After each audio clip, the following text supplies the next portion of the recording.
Hello, everybody, and welcome to Quantum Leap Revisited, a show that we do once a week where we discuss the classic TV series Quantum Leap, the one starring Scott Bakula and Dean Stockwell. And today we're going to be talking about the season 4 episode, Moments to Live, which is actually season 4, episode 19, I believe. For Yes. those of you that have been here for a while with us, we are on season 4, episode 19.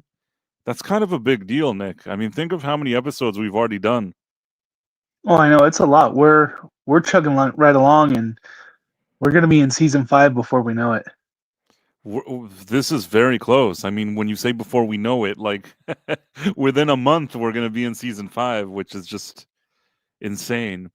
And I mean, today we have with us, I'm Price of Reason, for those who don't know me. Hopefully, most of you do. And you probably already know Nick as well. Nick, also known as the Backyard Tardis. Where did our name go? Like, don't we have names at the bottom? We're supposed to. We're supposed to, right? Uh, I don't know what happened. Show display names. Here you go. There we go. This is just some of the technology that our viewers have grown accustomed to. You know, people throw around the term VFX today a lot, but here on Quantum Leap Revisited, we really do have the state-of-the-art titles. In any That case, we do. That we do. we do. And for those who don't know, Nick, the Backyard Tardis, he is the local minister in his town. He's also the locksmith. He's also a consultant to the sheriff and the fire department. And he has his own ranch where he raises goats. And he's an expert in science fiction. Also, on his channel, The Backyard Tardis, which you should all subscribe to, he also does his own kind of commentary on pop culture and on science fiction. And these days, he's joined the Red 5 network, which was founded by Ro, who's also a panelist here. Usually, we've had some situations here, maybe because of some daylight savings times.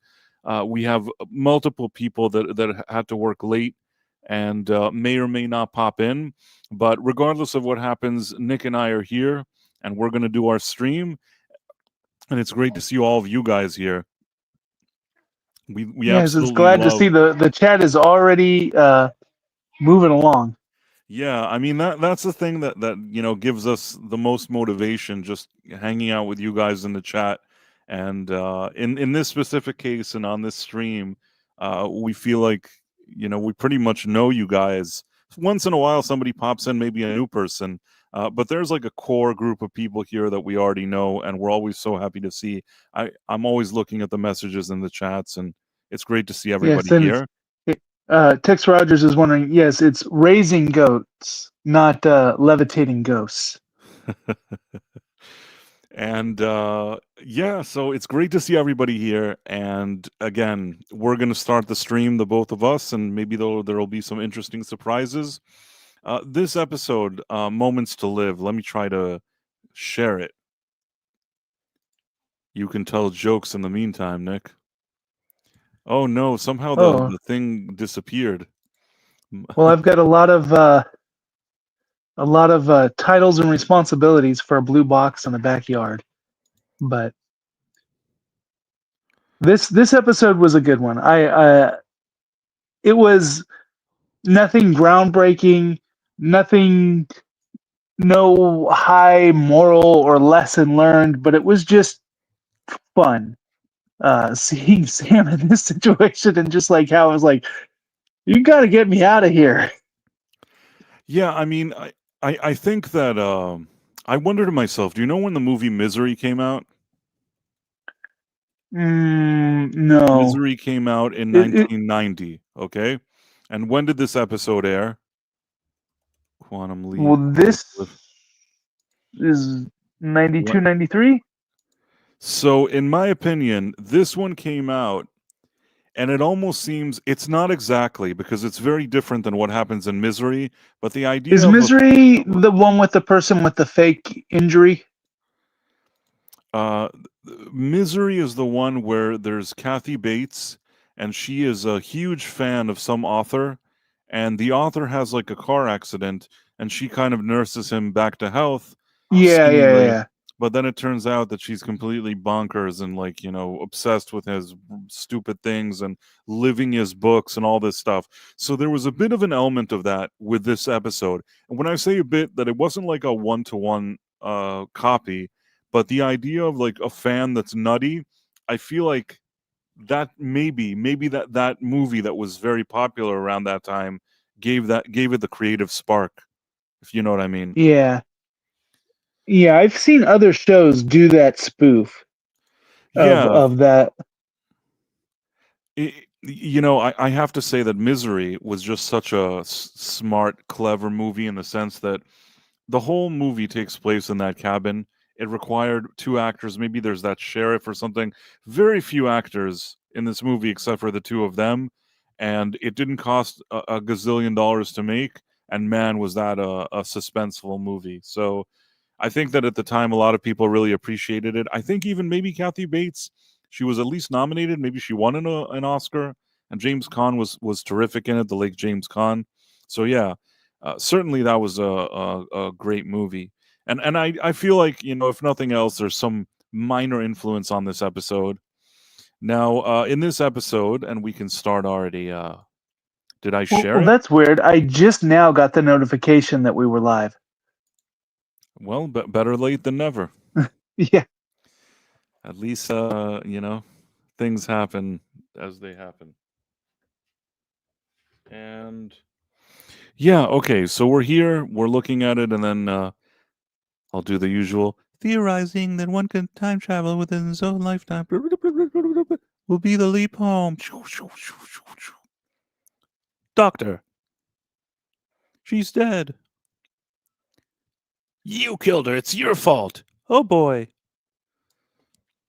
I'm glad I called it. Yeah, no, you called it.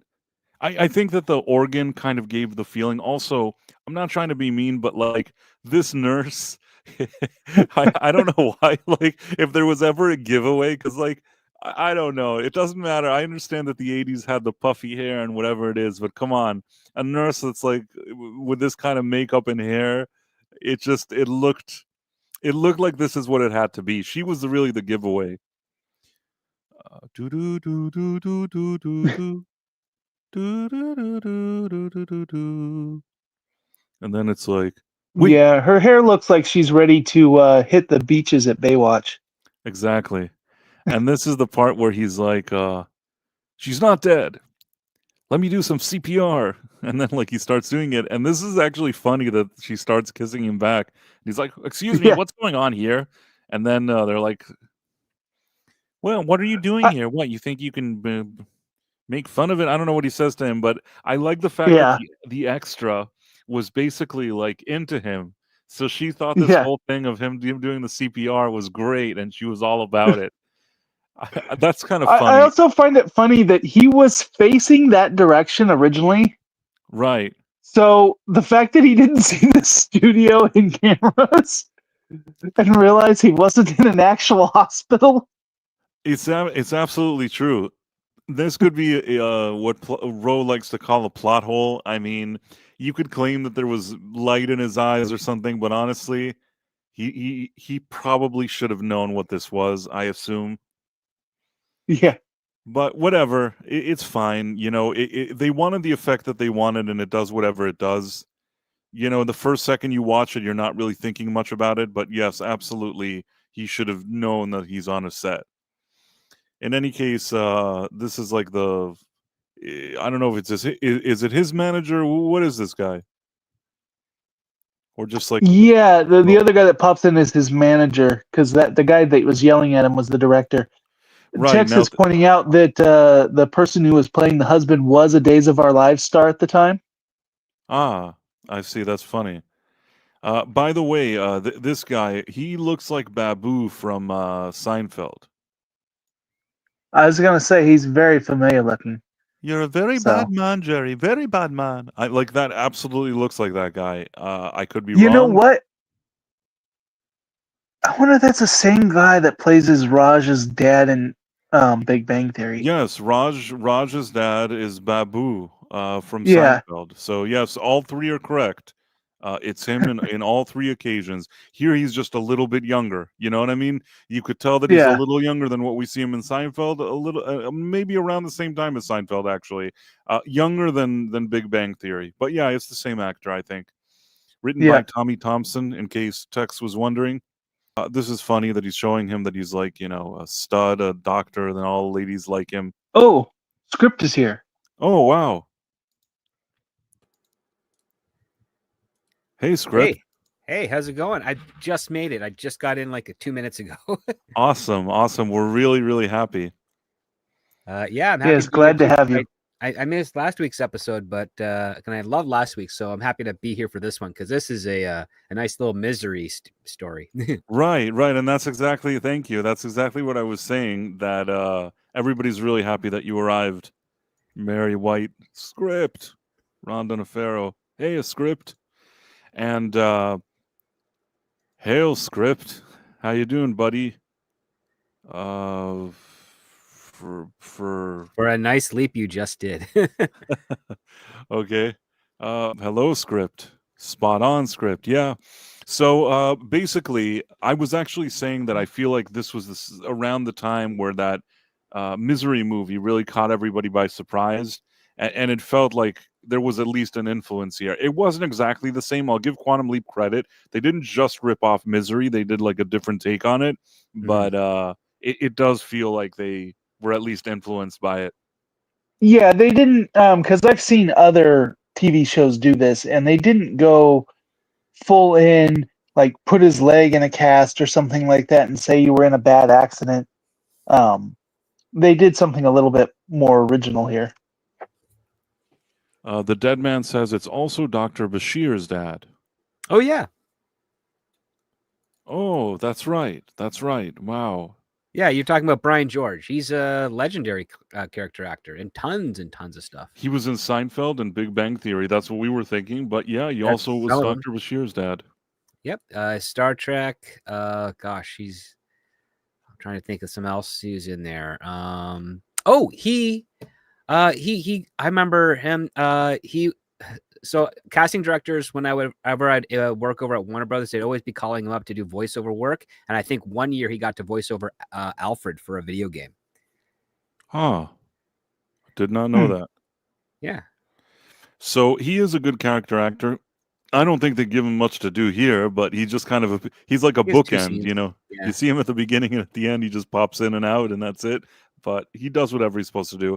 This episode was directed by Joe Napolitano. It was written by Tommy Thompson. These are names we've seen before, so I feel like these are some of those kind of ones that are really a part of the crew, if that makes sense. I don't know if they're considered they're probably not co-executive. Oh wait, produced by Tommy Thompson, so he's one of the producers. Joe Napolitano, maybe he's not a producer, but man, I know I've seen that name a number of times on this show. He's the director for this episode? Yes, directed. Yeah, directors rarely get producer credits, but yeah, like this writer, like this was around the time, like between the 80s and the 90s. If you're a staff writer and you were there for at least one season, you'd start getting producer credits whenever you wrote an episode. Right. I don't think I've seen him write it necessarily, but I've seen this name on several occasions on the show for sure. I guess directing, but in any case, the thing starts off. The guy's like, "Oh, today you have the lunch. He has like a British accent here. Oh, you have this lunch that you have to eat with." He doesn't really have much of a British accent. A little bit. It's not exactly American. No. Well, that's typical. Though you get a lot of East Indian actors with the British. Right. I mean, it makes sense that because a lot of them go to school in the UK and then come here. Yes, for sure. I've spent time in different places. That's why I have an accent that nobody knows where it's from. So sometimes you go to different places and your accent does whatever it does. Some people think I'm from Canada, but since Script is from Canada, he knows that I'm not. No, you don't sound Canadian enough. But yeah, I just double checked here. So Tommy Thompson, he's actually been on staff since the beginning of season 4 as a writer. He actually he co-wrote on a whole bunch of episodes. Right. You see that's a name that you keep seeing more and more of, so it makes sense that he got that credit. Joe Napolitano, I guess I only saw him in the directing thing, but it's something. So at this point, Babu, I don't really remember the character's name. George.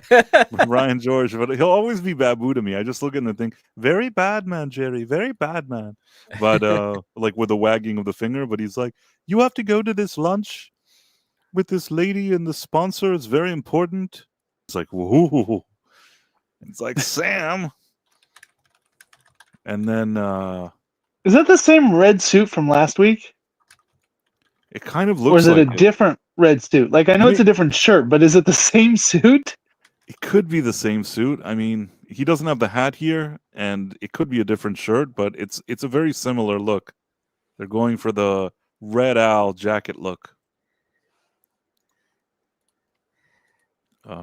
Yeah. In any case, at this point, Sam's like, there were some jokes here. I think Al was funny, but I'm trying to remember what he says. Well, he's talking about how soap operas or daytime dramas, as he refers to them, have a lot of misbehavings behind the scenes.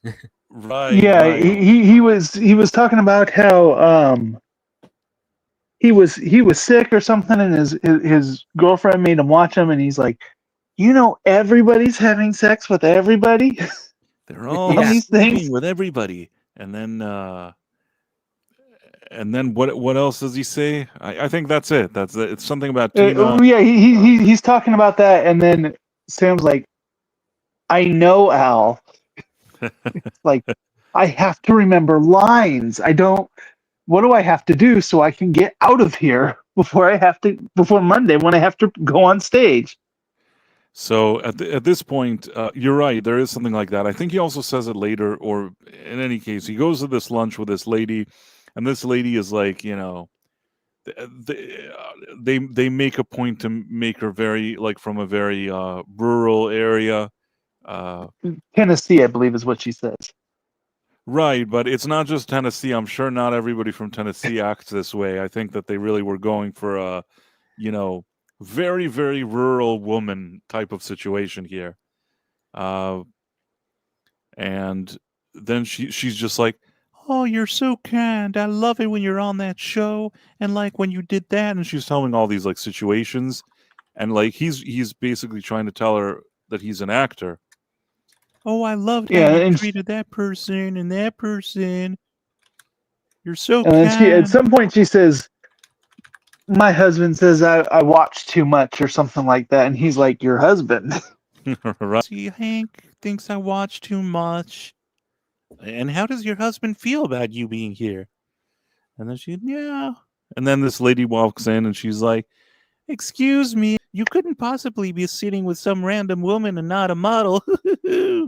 Or something like that. She deserved everything that came to her. She did. She was so annoying. Like, could you how you could say that in front of somebody, like, but I knew that,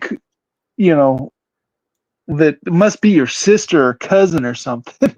Yeah, I mean, I've encountered people like that when I'd be at restaurants with a celebrity in groups and we're like negotiating something, and then all of a sudden a crazy person, typically a woman, comes up and interrupts everything, and everybody's trying to be polite, but it's just like I understand the excitement, the fact that it's once in a lifetime opportunity to see a person like a celebrity in public, but it's always never a good time. Like unless they're like, they schedule these things at like proper events and conventions for you to interact with them in their personal life. Please just exercise some distance. Yeah, there's been a few times when I've seen somebody, and yeah, it's not the time or place, and it creates negative things. I have seen, from my experience as a minister, I have seen when a celebrity shows up somewhere and they're trying to enjoy service, and then paparazzi and people, and then people attending the service like get up in the middle of the worship and go over and ask for autographs, and it's like, are you kidding me? Like, this person's just coming in trying to enjoy a sermon. And I have a strange anecdote that some artists that I work with that worked with at some point that performed like at a venue. There was somebody in that town. It was just a small town somewhere that this artist was performing. So somebody from the community kind of used their clout and leverage to be able to get backstage, and the person had some kind of value within the community. I don't want to get into details beyond that, but that person came and just sat there backstage, was so familiar, and just wouldn't leave. And we couldn't leave either because it would have been considered disrespectful because the person was an official person from the town. And yeah, I mean, sometimes people have very little disregard.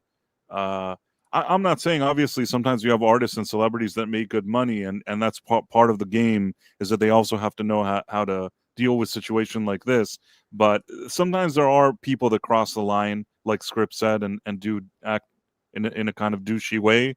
I haven't seen anything as bad as this woman. I think this was a bit over the top, in the sense that she's insulting this lady that she's with. If it was his sister, I don't think that you want to insult the star's sister. Let's say even if you thought that's what she was. This was obviously a lady taking a dig at her. I'm not saying it's never happened in the history of celebrities, but this one just feels like a bit over the top, but in a funny way, I guess. yeah. What do you think, Script? Yeah, I mean, this one, it's kind of like a little bit of comeuppance, but it's also nicely telegraphing the obsession that Norma has over the guy. So it's a 2-4, which I appreciated. Yes, I agree that this is a way. It's a 3-4 in a way, or 4-4 in a way, because on one hand, the soap opera star would be going through this, but Sam is in his shoes, so Sam is learning about this for the first time because he's not used to this situation. So that in itself is sort of a twofer.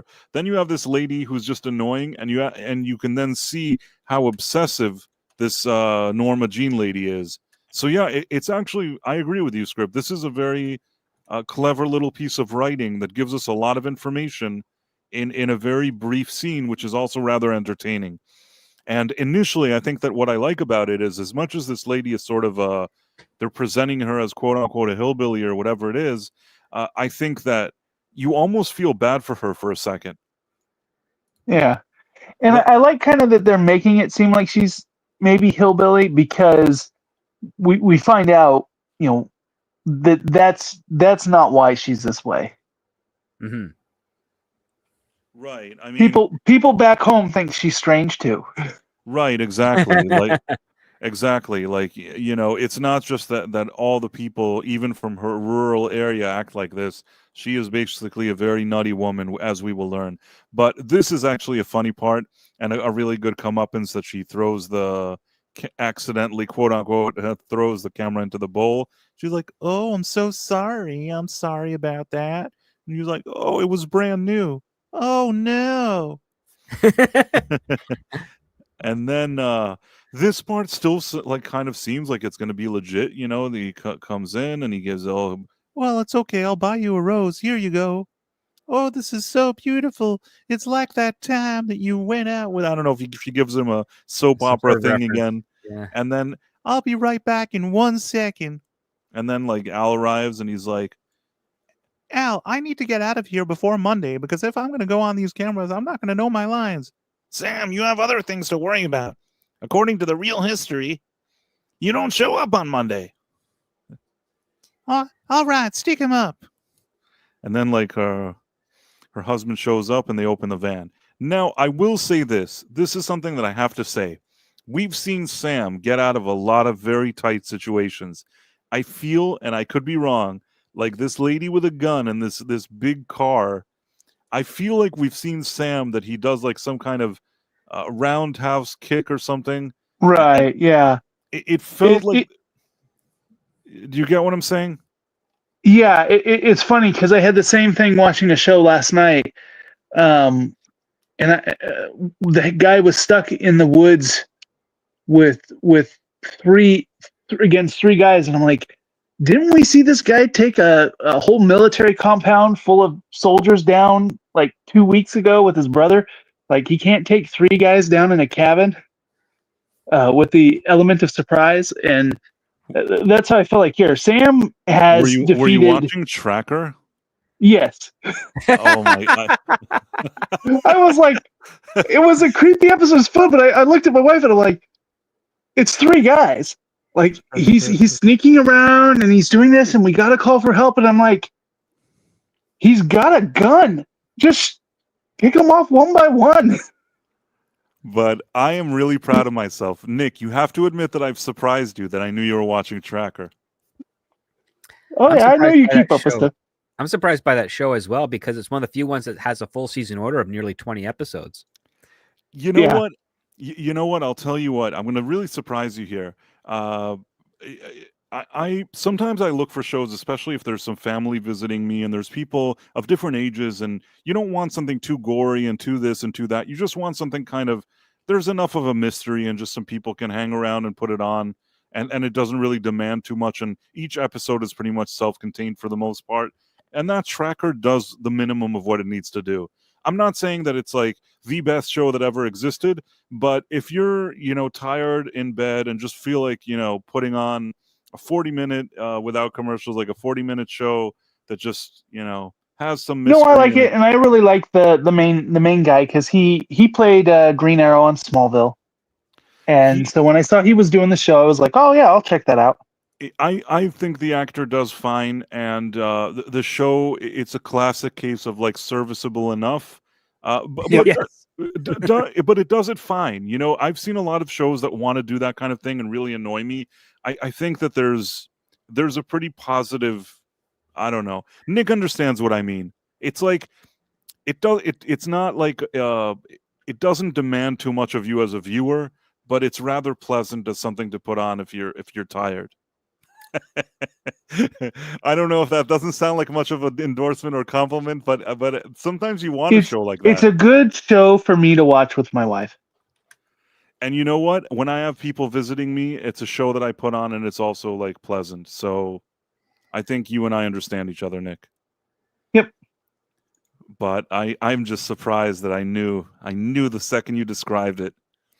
Anyhow, but the same thing is happening here. It's like Sam totally should be able to get out of this situation. Totally. Roundhouse kick, whatever that. She looks like she's all over the place anyways. He could have easily taken her gun. And then he doesn't even need to get into the car. The car is just like, the second he gets into the car. And her husband doesn't look very athletic. No, not at all. Then Sam. And then they start and they like drive, and then they're talking. I mean, I do like that they gave this, and they did create this atmosphere that she's crazy and this guy's kind of a weirdo idiot sometimes as well. I think that they gave a pretty good feel of this. And it's a bit humorous, too. He's a weird kind of, he's the quiet one you worry about. Right. You told him my name? I can't believe it. Well, what do you want? And then he's like, well, here's my money. I can give you money. No, we don't want your money. We'll tell you later what we want. You're going to come with us. Don't try anything funny. And then they stop to eat. Now, again, this is a place that's full of people. Sam is much more athletic. This guy has the gun that's eating like all the bacon. He has the gun. Sam could have easily ejected himself from this seat. He could have like elbowed this guy in the face. There are so many things that Sam could have done here. We've seen him do it. He knows how to do it. And somehow he's just like willing to go along with this. He doesn't want to move. And you could tell that this thing is an issue because Al, each time you see him, Al's like, Sam, there's an 80% chance that if you try to leave, you'll die. You know what I mean? Like they keep telling him that so that we all don't worry about the fact that he probably should have gotten free. Script, what do you think? Do you think he should have gotten free already?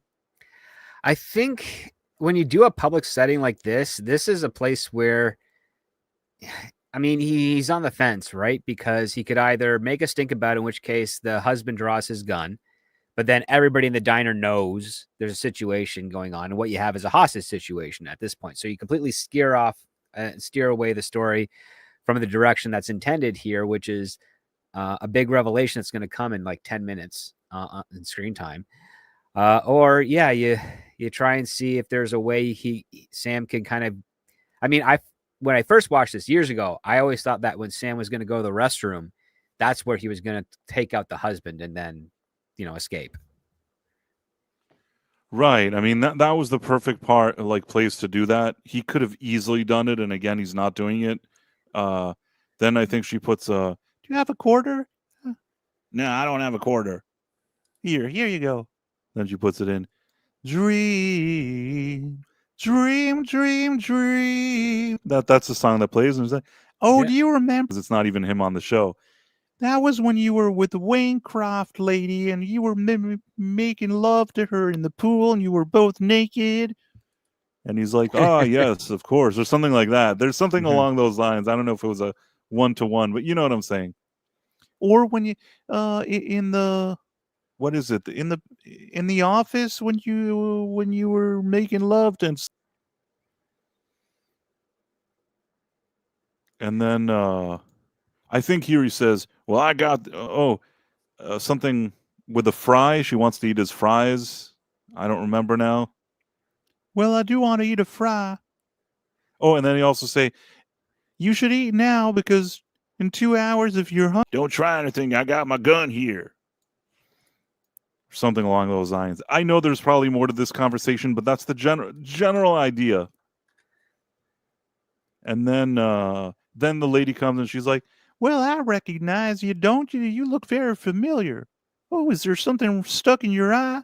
Not anymore. Well, he sure does. And then they walk away and I gotta go. What do you mean you gotta go? I gotta go to the bathroom. All right. I can't hold it for 2 hours. Right. I can't hold it for 2 hours. Right.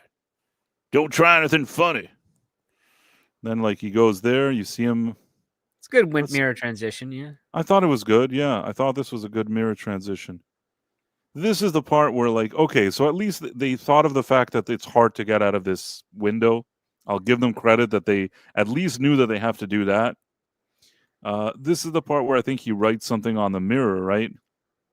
That's where basically Al tells him that the body he's in manages to get away, but he suffers a shotgun wound to the head and doesn't remember anything. Right. That is true. That's what he tells him. And then tells him any chance he makes to get away will most likely get him killed. Right. So then, they drive. They arrive to this, place where she's like, this is my mom. You're going to meet my mom. Well, I mean, you skipped over a little funny part there, but I know that bridge kind of pretty well because that's a bridge at one of the Universal parks. I see. And you recognize it because it's weird because how many bridges dip down as opposed to going up, right? Yeah. It has this kind of look of a bridge in the middle of nowhere. So it accomplishes whatever it's trying to do, it kind of accomplishes. I didn't realize it. I wasn't familiar with it, but I can totally see this, being in that place you said. Well, yeah, it's a backlot in LA. It used to be part of the tours. I wonder if it still is. I don't know. We used to go there, all the time to do various pickup shots and stuff for some weird shows and small bits. So I remember it. That bridge never changes as far as I know. I agree. I mean, I don't know if I agree with you that you know what you're talking about. Well, I mean, yeah, it's a trick part. It's oh gosh, yeah, I think it's a collapsing bridge. Yeah, if I'm not mistaken. Yes, Lisa Katrine is right. Yeah, that's the collapsing bridge. So it doesn't actually. I mean, it's pretend collapses as well. So it's pretty good for filming and stunts. Yeah. Well, it looks like, I mean, even if this is a backlot, this is really done very well. It looks convincing that this would be in sometimes backlots look very backlot-ish. This is actually a backlot area that looks pretty convincing to me. Yeah, it looks like it's very north of LA. And also, what's interesting too is when they're going inside the house, it's proper rain outside. Like there's rain, which only happens like 4 times a year in California. Right.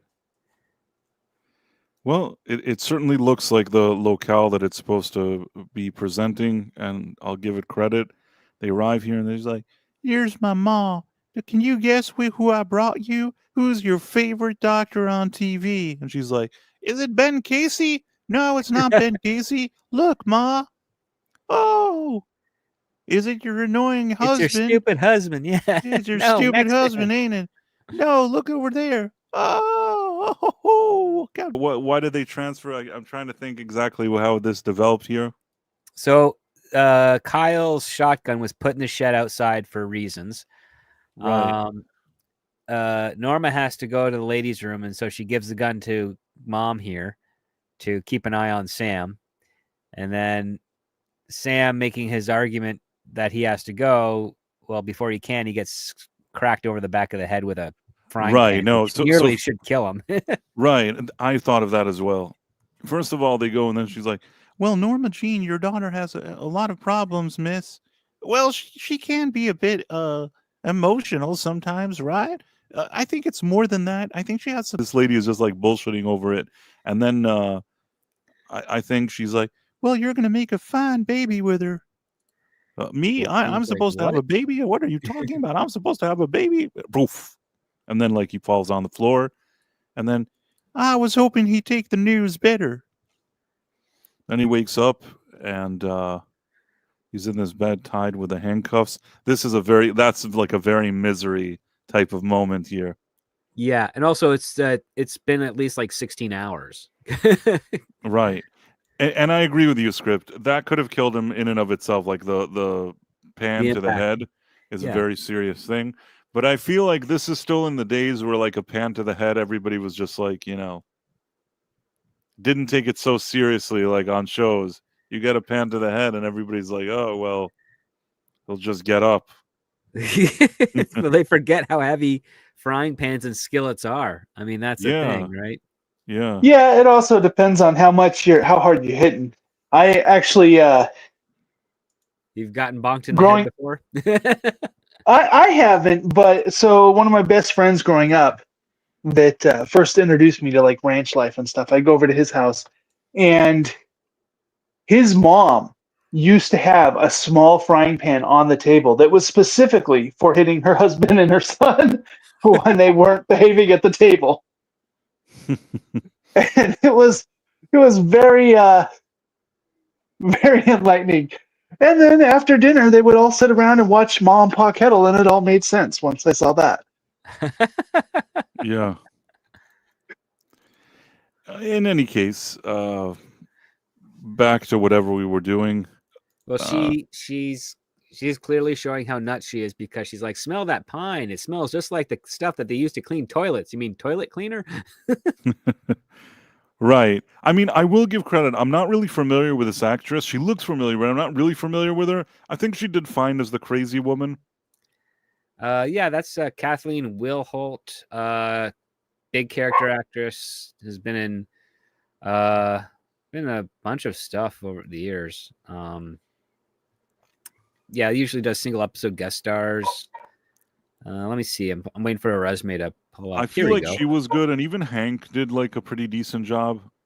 Some Yeah, people well, were saying that the lady in the wheelchair was the same one from Seinfeld with a babka, maybe, or some one of those with the bread. babka, and then she's also the grandma in Happy Gilmore. Wow. Yeah. So she was on ER for nearly 20 episodes, and she was a voice of Pepper Ann, the cartoon series. Huh. Yeah. Interesting. But Yeah, she's doing a great job playing crazy. Yeah, she's been acting and getting paid for it professionally since the early 80s. Interesting. So yeah, I thought that she did her job as a character actress. She gave the exact vibe that you expect here, and you kind of get this nutty vibe from her. That one second she's seemingly half normal, but then she kind of goes off the deep end. I thought this was pretty good. And then you don't seem so happy. Well, what would I be happy about? I was kidnapped and hit over the head with a frying pan and knocked unconscious. And then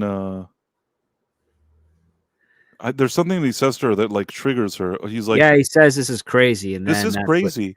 Don't you ever call me that. I'm not crazy. And then she walks out. Says that she destroys some porcelain and then calmly exits the room. Right. And then Al's like, Sam, what's going on here? Well, she's going to have a baby. Oh, she's going to have a baby. She wants me to have a baby with her. Oh, that's getting weird, Sam. And then does he tell him again that if he leaves, he'll get shot? I don't remember now what he tells him here. No, we already know that part. This is where he tells him how the old lady's not her actual mother. It's the roommate of her mom. She's named Norma Bates, which is like Norman Bates. Norman Bates, psycho reference, but Sam's Swiss Tree's brain doesn't fully connect the dots yet. So But I like how Al is just so amused by that when that's not the kind of connection you want to be making. Exactly. Right. Yeah. And then now they're setting up the big, like, Now they're doing something that's really weird, which is she is trying to essentially seduce Sam right in front of her husband, who he's only there just to make sure that no funny business goes around, more so than what's already happening, apparently. And then also which is funny because he seems okay with the act happening. Like he's agreed, hey, this guy would be good stock for DNA. Like, yeah. But he's not okay with it being enjoyable. And she, on the other hand, has this whole fantasy of this like super passionate romantic night that she believes is going to happen. Script Marla Sherendorf says, my sister Tara did an episode of Pepper Ann. Oh, cool. So this part is kind of amusing. It's like, well, I put together a set of rules. No moaning, no squeaking, no giggling, no noise at all. Oh, you're taking away all the fun out of everything. You had to do that. I mean, the husband's right. It's not supposed to be fun. Right. Yeah. I mean, and she's like, you're ruining it. She's like, this is going to be this magical moment. I mean, I understand that they're not sane and they're not like, maybe sophisticated enough to think of this, but they could have also said, if they care about their marriage, they could have said, well, we need you to, hand over some sperm and we'll take it from there. You know what I mean? The fact that she needs him to actually do the act is well, they hint at a few times that yeah, they hint that the husband, he's shooting blanks. They do, yeah. And then the other part too is that artificial insemination in 1985 was still incredibly new and risky. Ah, I see. Yeah, but I also kind of get, because they imply a couple of times that he's,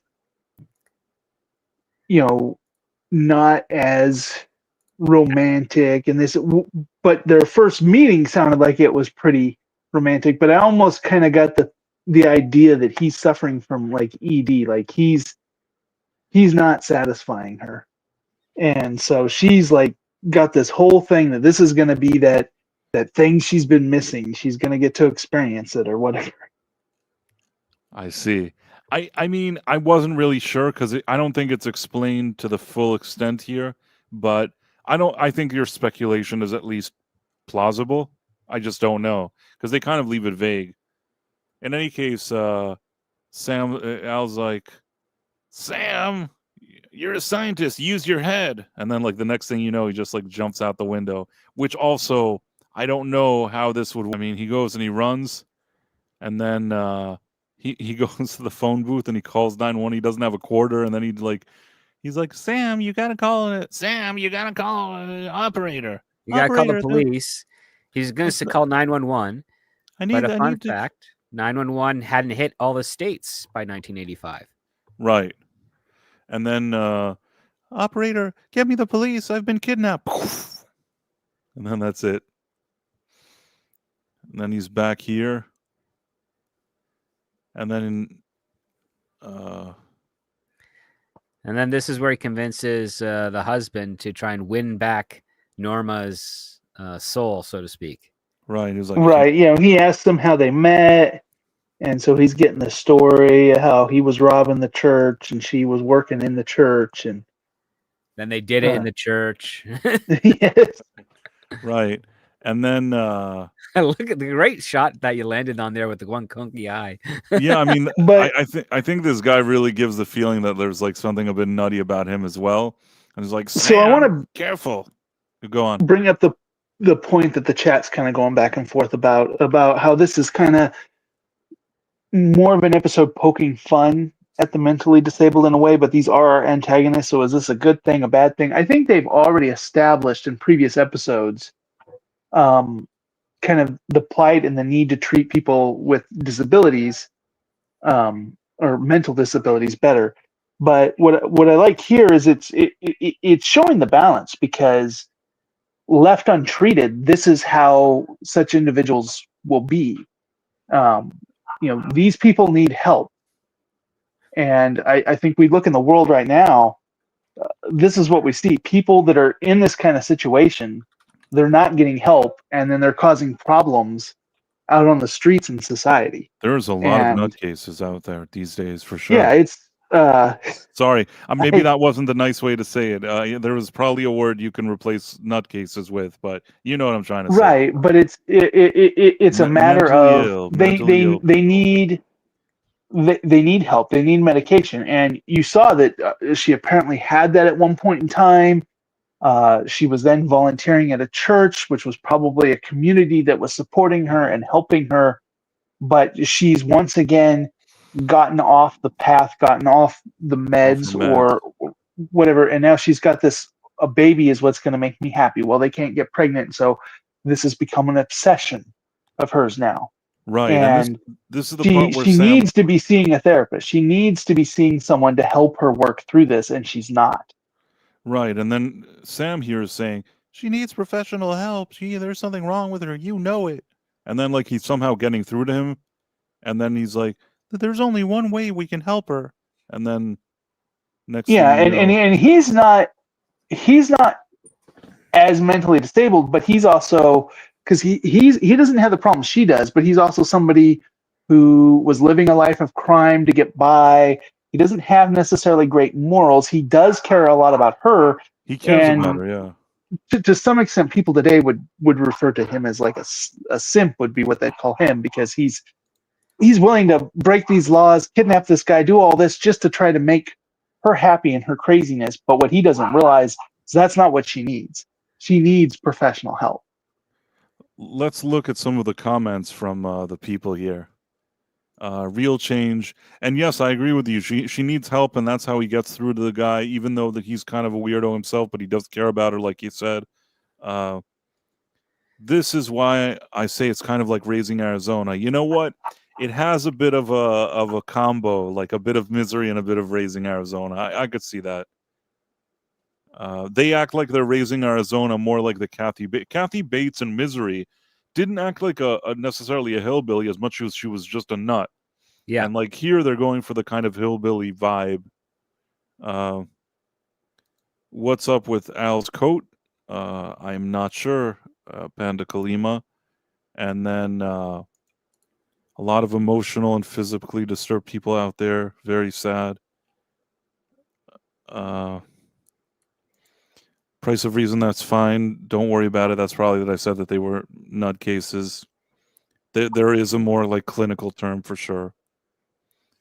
I guess I'm more sensitive to it because I've worked with the mentally ill.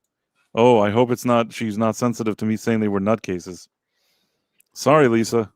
That's a tier of mentally ill. It's not all of them. It's just I meant mentally ill. I think what I don't like is that usually show people with problems in a more sympathetic light, and in this they poke fun at it. Okay, so I don't think it was me. I think it's how they're portrayed on the show. The one thing I'll say to Lisa, though, is that as opposed to what could have happened here, in a lot of shows, this could have been a situation where Sam just doesn't mind if he shoots both of them and just gets free and saves himself. In this case, he's actually genuinely trying to help them. So maybe there's a bit And- of poking fun at how weird they are, but at the end of the day, there's like, Sam really actually shows compassion here, and he wants to help them. And at the end, he asks Al about, they try to find out what's going on. But I think a lot of the poking fun, some of it is just how comical their behavior is. But that if you deal with the mentally unstable, you realize that this is not far off at all. And I'll have, when my adventures in locksmithing come back, I have a story that maybe I'll tease at the end. But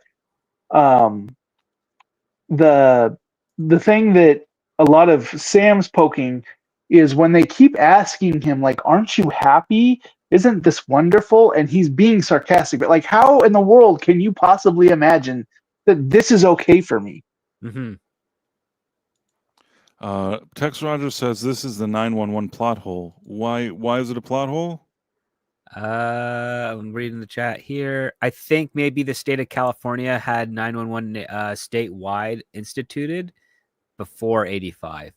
But that's a little bit tricky to do because much of the people that are writing this episode were born and raised in California. So I mean, they should know.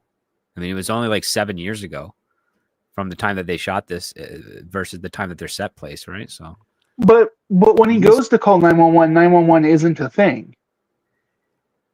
They mentioned like, oh, that's not universal until like 3 years from now.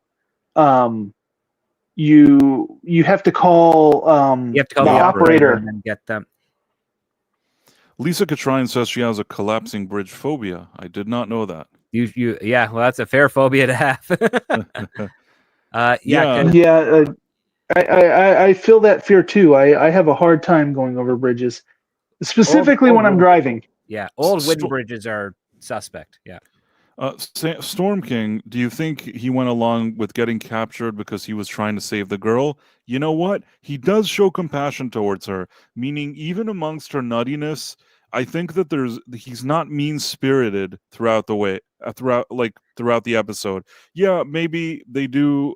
They're a little bit free with the jokes of like, saying that she's crazy and nutty. But at the end of the day, I do think that he shows some kind of compassion all the way through. He's never just trying to, hurt them. And Kit Kat said maybe Sam is afraid others will get hurt. Maybe that's in the restaurant. I guess. Yeah, that's possible. And he's also in a situation where he's never really sure what he has to do to leave. So he could have escaped her and then not leaped. So it is kind of a. He was finding that information right around the time that he finds out that he dies. Matthew Marceau says her husband is Pruitt Taylor Vance, who's playing Jonathan Kent in the upcoming Superman movie. No joke. Is that the same actor? Yep, that's the same guy. Wow. You know what? I don't know why he's Pa Kent. I don't know how to feel about it. I didn't know how to feel about it. He's a really good actor. I mean, that's why he's Pa Kent. He's a really good actor. I mean, he's a good actor, but I don't know, man. I feel like Pa Kent. I really liked, I thought Kevin Costner was a good one. Whoever they chose in Superman 1 with Christopher Reeve, I like that. This guy is a bit kind of Glenn creepy. Ford? Yeah. Glenn Ford was good. Eddie Jones was really good. They had a Pa Kent in Superboy. I can't remember his name, but he was a character actor. He was also pretty good, but he was also a little bit silly because he was a 65-year-old man who wore overalls like a little kid would wear overalls. But no, this guy's Pruitt Taylor Vince is a really good actor, but he's played a lot of like shady characters. Yeah. So yeah, I kind of want to see him play, a guy that is salt of the earth. It'll be interesting to see. The Dead Man, OMG Script Doctor, I love you so much. I'm taking you hostage now. That's the kind of effect you have here, Script. Exactly. Ron Donofrio is watching Smallville. He's on season 6. Good to know. And then Tex Rogers. One advantage to being old and fat is that no one wants to kidnap you to get close to you. Well, I'll keep that in mind. Keep that in mind, Tex. And Lisa Katrine is happy that she's not alone. About the bridge phobia, I take it. I also saw Tracy Alexander at some point. I don't know, did she have a comment? I didn't see like a comment from her. I mean, I saw that she said hello to people, but I don't know. All right. I try to highlight and look at people's comments and, give them a stage between the two reels, between the reel changes. I like that. And yeah, I mean, and again, if you have comments, you can also write them now. Oh, she's here, Tracy Alexander. Well, it's nice to see you here. And then John Schneider was very good as Mr. Kent in Smallville. That's from Ron Donofrio. Yeah, he was pretty solid. I mean, the thing about Smallville is not the most quotable show of Superman compared to all the others. Yeah, I understand. Yeah. Smallville is one that I didn't, I only watched a little bit of. I just didn't have patience for it. I don't know. Dude, they had no idea what to do with a lot of the female characters on that show. Are you able to hear me? Okay. Oh, yes, we are, sir. I don't know what happened to me there. You okay. sound great, man. Yeah, I'm on season 8 of my Smallville rewatch. I'm right at kind of the point where I dropped off the show originally, and I'm trying to push through to the end. Well, I've been watching Talkville. I get that completely, yeah. But the female characters, I feel like that was the thing that was like Smallville's downfall, is that it started out strong and then the love triangles just overtook the show too much.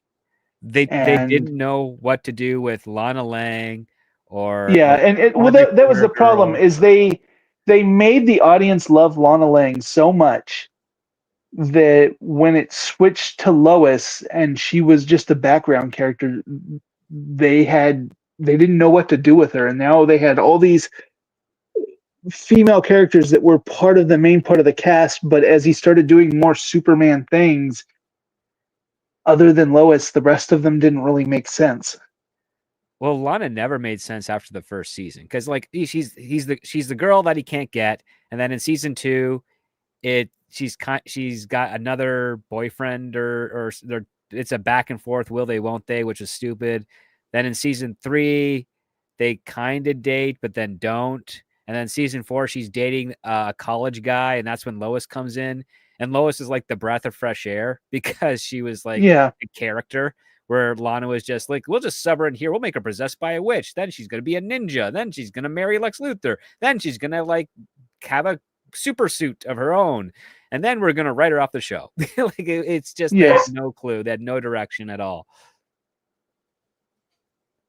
But I personally, like I said, I watched a bit of the early stuff and I kind of dropped off. I at the time that it was airing, I was in a place that I didn't have time to invest in a show like that. So it wasn't that I went through the process that you went through. I just didn't have time for it, and it didn't really catch me enough to really make me want to watch it. I didn't go out of my way for it. So I would put it this way, Price. Everything that you could say about the early seasons of The Flash and Arrow was basically what Smallville was. And Smallville is the best of those CW shows because it started before it was CW, but let's face it, it's a CW show. But it's the model, it's the pioneer. it's the model that all the other shows are based off. Now they're a little bit more agenda based now, but I will say it has epic moments. But we're watching an episode about a soap opera star. Smallville is a superhero soap opera. Yeah. By the way, I want to just say hi to Midnight's Edge After Dark to Tom. Just want to say hi. He says he's a ninja. Not sure what he means, but go on. Sorry, I didn't mean to interrupt. He's hiding in the background. That's what he's doing. I see.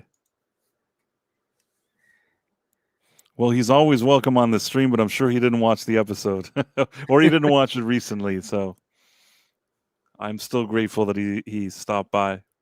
But what were you saying, Script? Oh, nothing. Just that Smallville was like a soap opera for insecure teenagers. And then, I mean, there's a lot of adults that love the show, and I tip my hat to them because it can never jive with me. But I love those people because I mean, I've helped out on that show in various different positions, not in creative aspects, obviously, because if I did, I would have been fired immediately for criticizing the hell out of it. But I love aspects of it, but there's also there's a lot of cringe with it too. Oh God, yeah. I once appeared on a show. Do you know that? On a TV show? Yeah. I once I actually a few Was it times. Return of the Jedi? No, okay. I appeared a few times on a TV show, but it's a TV show that I don't think that anybody in our circles is ever going to watch. And it's not that I was like, I'm not even going to disclose the genre or whatever it is, or what the format or anything, but I was on a few times, and the chances of anybody ever seeing it or noticing are very, very low. But I was on a show. Make of that what you will. It sounds like you were embarrassed. Was this show on the CW? No, it wasn't on the CW, but I wouldn't say that it was I wouldn't say embarrassed. I'm happy. It's a funny thing that I have in my memory banks. I will say this, and then we'll never talk about it again. It may or may not have been like more of an unscripted situation. Oh, okay. Which is ridiculous, you know what I mean? But no, sure. I know that area of shows. I know a lot of people that worked on those types. So yeah, and just to be clear, I wasn't like when you have those shows and you have certain cast or that you see all the time. I wasn't that. I was there a few times because there's something that I do in real life that was I don't know. I can't say. You understand what I'm trying to say? Yeah, useful to whatever was needed at the time. Right. You know how sometimes, like, just for example, and this is not my example, somebody, a couple on a show, they need to go to a wine tasting. Okay, so they go to like some restaurant that's known for like wine tasting, or some place that's known for wine tasting, and maybe the person that operates that place or runs that place, the real person will be there because they'll say, "Hey, can you be here like doing the wine tasting with these two cast members because we need it for the show?" Do you get what I'm trying to say? No, my thing wasn't a wine tasting, but you understand what I'm trying to say. Oh yeah, no, I know stuff like that. There's a couple shows up in Canada that did the same thing. They would have certain establishments they'd visit regularly, and the people that worked there, that genuinely worked there, would be on it. Another parallel would be, you remember the David Letterman show? Yes. Well, they would bring in a camera to the guy that ran the convenience store around from the exactly. Yes. Yeah. That's the guy that ran it, he would appear on the show. Yeah, he got a much bigger spotlight than me. I was just like, I think a lot more mild, but I did have a few instances like that. So it's kind of amusing, but the odds of anybody ever running into this are so slim. Still, I probably shouldn't have even said that, but Tom says he runs a Korean massage parlor. Well, you're on to me. And yeah, Price wishes that was his job. In any case, listen, if one day somebody runs into it, then you can say, hey, you can send me a DM and tell me that you saw it. But the odds of you running into it are so slim. Lisa Katrine, it's like Chekhov's gun. You got to tell us now, Price of Reason. I can't. There's many reasons why I couldn't. I have to keep it to myself. I gave the most information I could. And I don't run a Korean massage parlor, just to make that clear.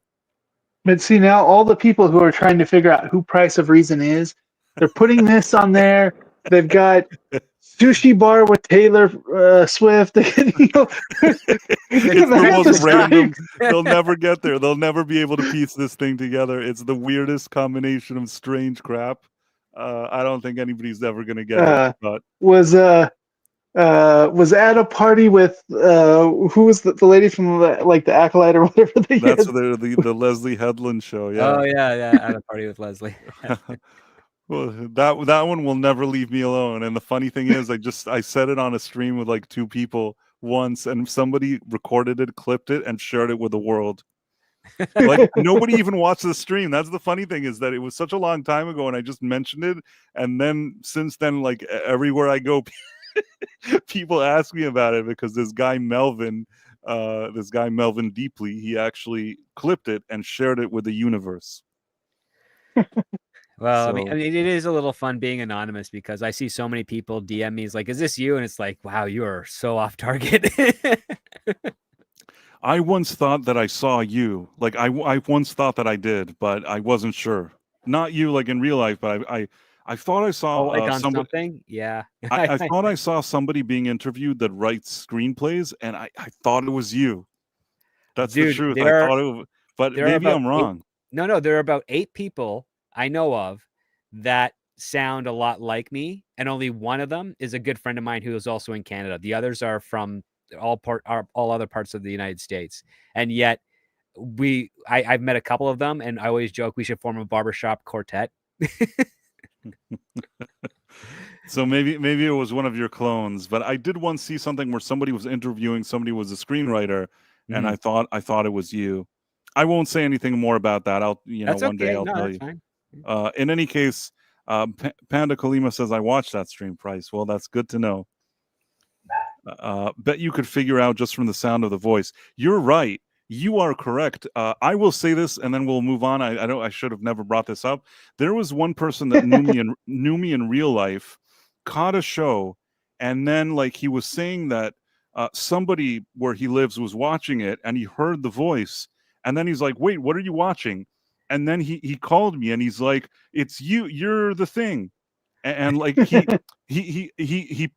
he heard the voice like from the other room. Do you get what I'm saying? Yeah. He wasn't even watching the show. It's just the voice gave me away. So, but That works. Well, you have a far more distinct voice because I've actually talked in person with colleagues who I know watch these types of shows, and they have not put it together, and they are not one to be shy and yell at people who criticize them.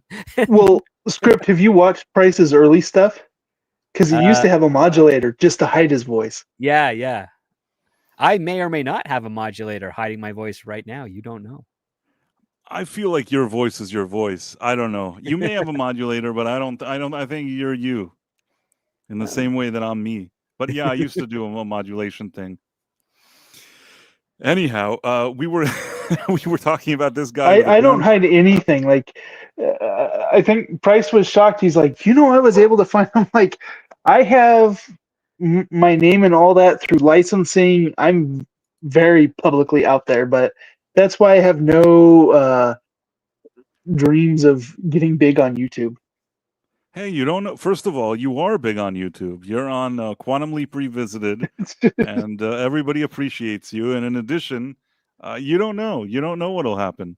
I think that if more people knew you, more people would. You're not aggressive with your stuff. You're kind of you do your own thing, and then almost for your own recreation, you do this other YouTube stuff. But I think that people that encounter you do genuinely like you, and you have an interesting story. Interesting background that's not very, very unconventional, in my opinion, at least. But that's just me. Yeah. The fresh I price of Bel Air. In any all case, right. back to whatever was going on here. They were. Why is this stuck? He's yelling for help. Yes. Okay, yeah, he's yelling for help. She walks in. She's like, Touched his chest and fell, but I can help him. just like I do on Mercy Hospital. Mercy, it's Moma Mercy Slip. General. That's the one. You have to bring me a knife. And so he finds Here that you go. Why not? You just can't. You can't do it. Why not? Well, because you're not a real doctor. yeah. And then, oh, Hank, Hank, you're with me. You're with me. Hey, what's going on here? You fooled me. Yeah. You did this together. You tricked me. This is like bad lip sync. Talk about this later. Mm-hmm. Sam, she's gonna jump off the bridge. All right, listen. Oh, sorry. All right, listen. That happens sometimes. Well, it's like my mom. My mom did that. She shouldn't have done that in front of me.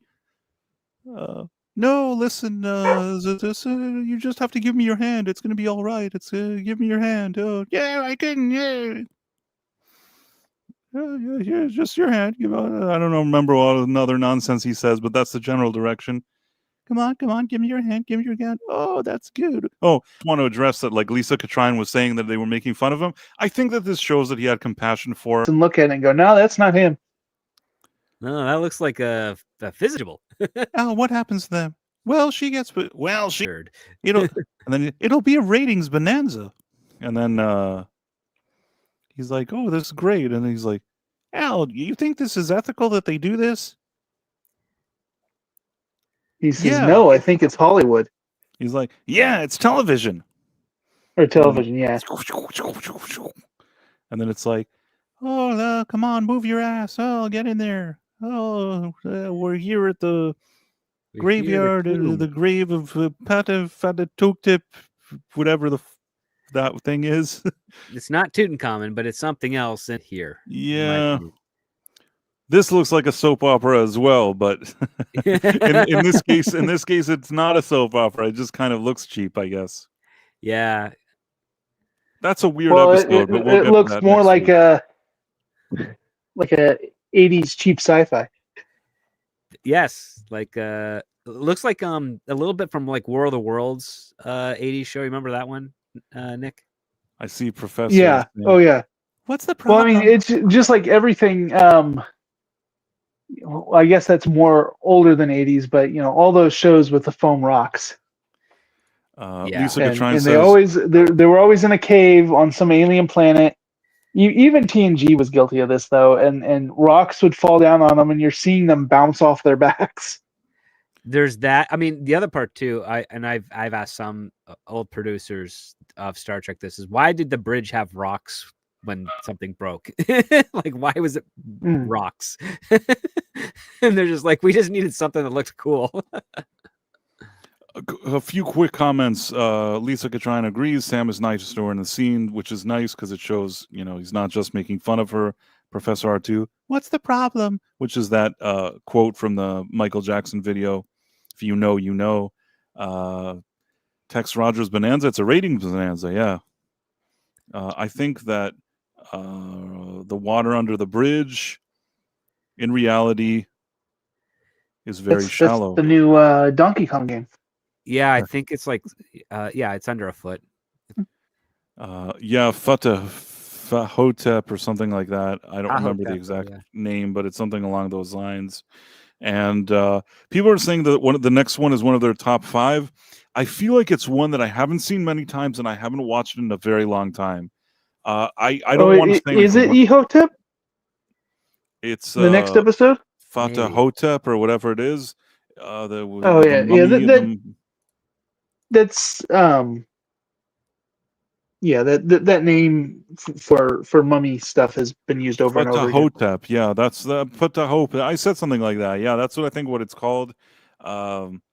I need to rewatch that one. I feel like it's one that, like I said, I haven't seen it many times compared to some of the other ones. So it'll be interesting because I vaguely remember it, but it'll I think watching it now will give me more perspective, and I'll be able to think to myself if I like the episode or not. Malachi D. Wildman, I saw you at the beginning, and you bookended the episode like Babu. I saw him like at the beginning. I see him now. Storm King. I remember War of the Worlds. Adrian Paul Highlander before Highlander. Yep. Tex Rogers said it's pronounced, I think, Tahotep. Oh. Whatever it is. Maybe you're right. Maybe it is. It's like Ptahotep. I think that the P needs to do something, but who knows? It's both Egyptian and Klingon. Bubba Hotep. Anyhow, different movies pronounce it differently. Anyhow, I guess we've watched this episode. Let's just hear some thoughts here. Script, what did you think of the episode? I mean, it stretched a little bit of credulity, but it was a simple story and it had a little bit of empathy to it as well. And it was definitely types of, okay, let's mix a couple of these horror genres into something of obsession. And it also came about around at the time where we had this ebb and flow of obsessive soap opera fans kind of going crazy, thinking that it's real and involving themselves with the cast and crew. There's a lot of those stories that popped up between the late 70s and early 90s. so yeah, it's a real thing where you had fan obsession so intense that they crossed reality in thinking that the soap opera was part of their own world and that they could be a part of that world, and stalked a lot of actors. It was mostly women. I mean, it got, again, mostly women who watch soap operas. So yeah, mostly women obsessing over various character actors in those shows. It's a lot of interesting stories there. That's why it's become like a TV trope. Every time there's a man who plays an actor on television, and then they always have that one diehard fan that thinks the actor is really the person they portray on TV. Yeah. If you had to, because I think people in the chat are already discussing it, if you had to like kind of, we sometimes say, oh, it's like a middle of the road one, it's a bottom table of the table, top 50, lower 50. What do you consider this episode script? This one I'd say is closer towards like the top 50, because I mean it's got some good interaction. Like Al is Al on this point. Like he is legit Al. Sam, it harkens to a lot of the stuff that the earlier 2 seasons did well. This one here is just a little bit thinner in comparison to it. But yeah, it's simple enough. It's not terrible, but it's not the most memorable of episodes that we have. But it's a serviceable. Tex Rogers thinks it's bottom. It's about lower 20. Lisa could try and top bottom 10. Bottom 10. You guys weren't too big fans. Yeah, I don't know if this would be one that you'd like introduce people to Quantum Leap. No, I don't think so either. No. Rhonda DeFaro, it was okay, but somewhat low on my list. There are probably only 5 to 7 shows of QL I don't bother to watch, and this is one of them. Interesting. See, and I would put it in my top 50, not my top 20. It's not the kind of one that it doesn't hit. It doesn't do that, but it's fun. Yeah. Now, if I was rewatching this season over and over, like I do some of the Star Trek shows, I might start skipping this one because I don't know how well it would hold up. Like if I were to watch this again next year. That's fair enough. The Dead Man says I think it's mid. It's a popcorn and beer episode. That's what Rhonda DeFaro says. Tex Rogers doesn't find it fun. But I also deal in my job. I deal with crazy every day. I'm a screenwriter, so I deal with crazy every day too. And it's some of the delusions that people call me out for. I mean, I've got a lady that calls me out to add more locks and stuff to her house because she thinks that the local bus company has a hit out on her. The fantasies that people live in their minds, that call me out to, it's amazing what some of these people are going through and the help that they really need. Mm-hmm. I understand. I mean, yeah, I think that I agree with a lot of the sentiments here. For me, this is sort of a middle of the table. It's not the lower 50 and it's not the top 50. It could have been like 50. It's one that it does what it's supposed to do. If you enjoy this show, and like you said, it's not one to introduce people to it, but if you already like the show, Sam is in an interesting pickle here.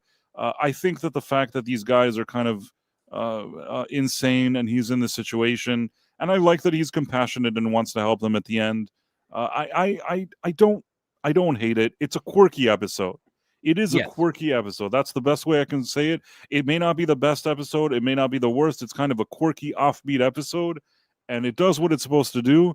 I know that over the years, this isn't one that I've watched a million times, but I have seen it. So it's fine. Of episodes like this, of this kind of stereotype, I would put it in the middle there too. I like it better than when Joey on Friends got in this situation. Yeah.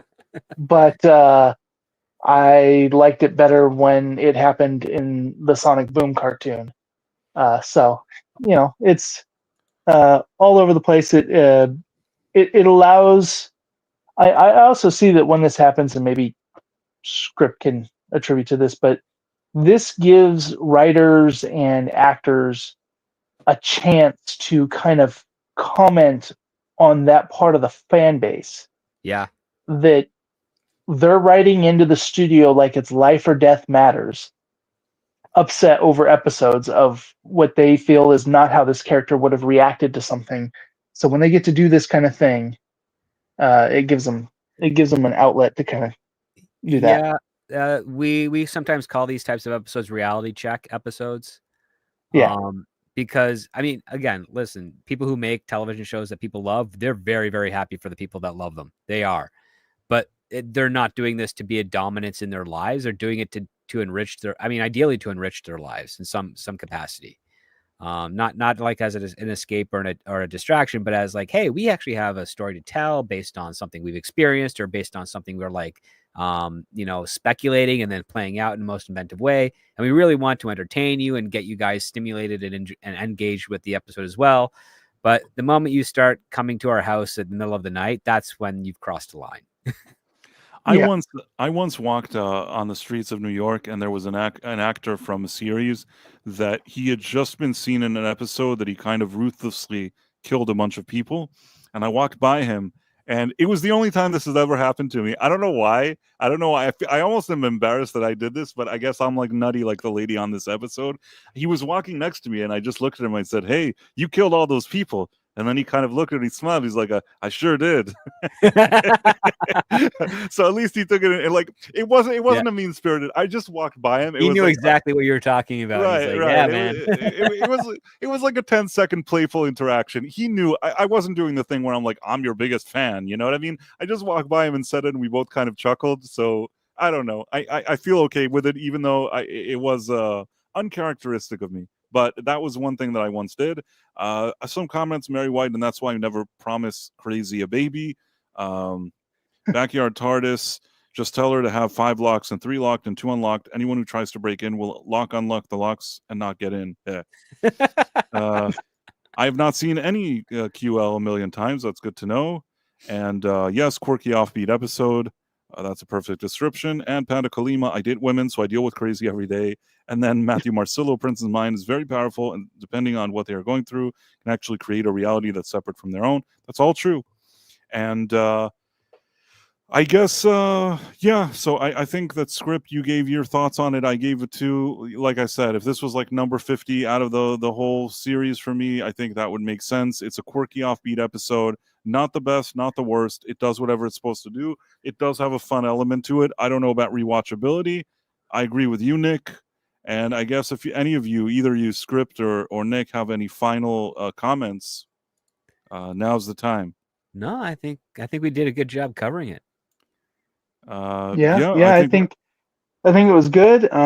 If you want to hear more stories about crazy people, check out my channel, Adventures in Locksmithing. I put both of your links. I put the Script Doctor, who has his own Patreon where he teaches screenwriting, and the show Scripts on Saturdays, every Saturday at 7 p.m. Eastern, where he goes over a script that has either been greenlit by a studio, considered for greenlighting, or was passed or considered at some point and wasn't greenlit. In any case, it's a great show. You should check it out. And I put the links to their channels, and you should definitely subscribe to them if you're not already subscribed. And I guess at this point, I'm just going to find our... I didn't do the thing where I say goodbye to everybody. Let me do it quickly. I know, Nick, if you have to dip out, I understand. Because I know you're doing a bunch of juggling there. So if you have to dip out, that's cool. I'm just going to very quickly... The most quick ever, of reading of the names... Tex Rogers, Malachi D. Wildman, Ron Donofero, and I'm sorry if I miss anybody, Lisa Katryan, Marla Sharondoff, Mary White, Kid Kat, Tex Rogers, I said. There was Mur Rockstra, I'm sure of it. Ron Donofero, I think I said. Tracy Alexander, Jonathan Conroy, Rob Nutt-Skubla. Thought it was late since it was 3 minutes after 9 when I got here. Turns out they were the late ones. Not sure what he's referring to. Were we the late ones? Sorry about that, Rob. Not. In any case, hopefully I'm not missing the Dead Man. The Dead Man, thank you also for the super chat that you gave. Lisa Katrine, I'm sure I said, but good to see her again. And Marla Sharondoff, I know I said. Mary White, Rockstraw. There was Storm King. I saw Matthew Marcillo. If I ever miss anybody, I'm really sorry. I do my best. Here was the Dead Man, the Thing. Thank you. Matthew Marcillo. I saw Professor R2 here. I saw Tom Connors from Midnight's Edge here, which is also nice of him. Storm King. And Kaiwan Calendar, nice to see you too. I love this episode. The woman plays crazy pretty good. Garrett is with the other as well. And then hope I didn't miss anybody. So many names, which is great. Really happy to see that. Panda Kalima, Murroxtra, I think I said. And Professor R2, I think I said as well. Yeah, I think we did it. I think We went over. Thank you to everybody. We're going to play our theme song, the end of the outro, and we'll see you next week on Quantum Leap Revisited. Bye. Bye. I'm such an awesome guy. I make so many videos. And my friends are awesome too. They make so many videos. I'm such an awesome guy. I make so many videos. Now we are an awesome group, making live streams for you. I'm such an awesome guy.